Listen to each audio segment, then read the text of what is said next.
então sobre a dor, a gente tem vários tipos de corrente para utilizar para analgesia. As mais comuns são então o TNS, né, e o interferencial.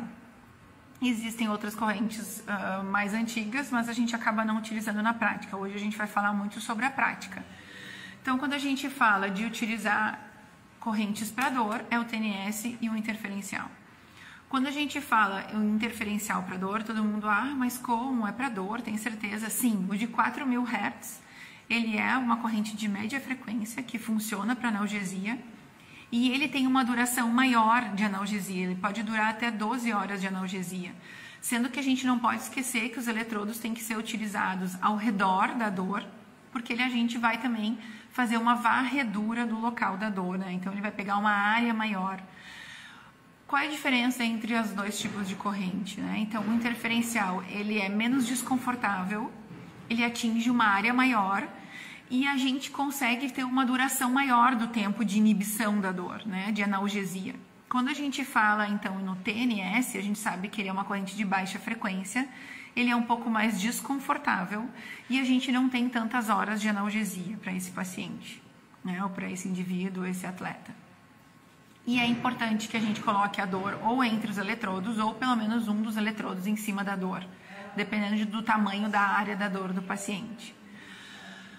Outra questão importante é a gente saber programar o aparelho, né? A gente não usar os programas prontos, porque eles não são feitos por fisioterapeutas, então são feitos por engenheiros, e sim a gente utilizar os programas que a gente vai programar no aparelho, então usar a corrente programada por nós mesmos.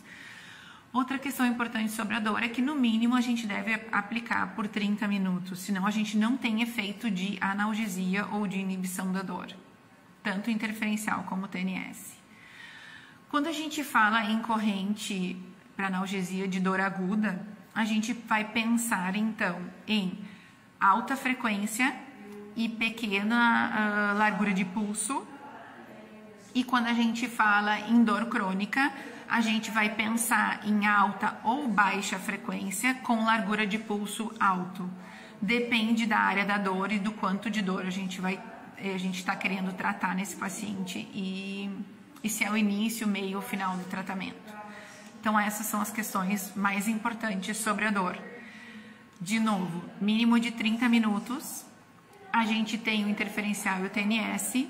O interferencial é o de 4.000 Hz para dor, ele tem um desconforto menor, o paciente, a gente consegue usar uma intensidade maior. Já o TNS, ele dá mais desconforto, dura menos horas a analgesia, mas também funciona, tá? A gente tem vários estudos mostrando que os dois funcionam, os dois precisam de 30 minutos de ação para ocorrer analgesia ou inibição.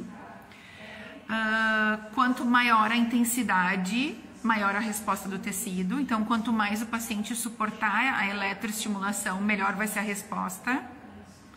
Quando a gente fala em dor aguda, a gente pensa em alta frequência e baixa largura de pulso.